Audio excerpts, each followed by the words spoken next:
بسم اللہ الرحمن الرحیم۔ سوال ہوا کہ گھر میں رات کے وقت جھاڑو دینا کیسا ہے؟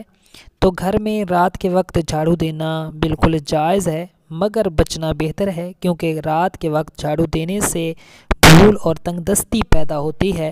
چنانچہ کتاب القلجوبی میں ہے کہ رات کے وقت جھاڑو دینے سے بھول پیدا ہوتی ہے، اور علامہ زرنوجی رحمۃ اللہ تعالیٰ علیہ فرماتے ہیں کہ رات کے وقت گھر میں کپڑے کے ساتھ جھاڑو دینا تنگ دستی کا سبب ہے، جبکہ بعض علماء کرام نے مطلقاً رات کو جھاڑو دینا اسے تنگ دستی کا سبب قرار دیا ہے، جیسا کہ فقی ابوالحسن سمرقندی رحمۃ اللہ تعالیٰ علیہ نے بستان العارفین کے اندر لکھا ہے کہ رات کے وقت جھاڑو دینے والا تنگ دست اور فقیر ہوگا، لہٰذا رات کے وقت جھاڑو دینے سے بچا جائے، حتی الامکان کوشش کی جائے کہ جھاڑو نہ دیا جائے۔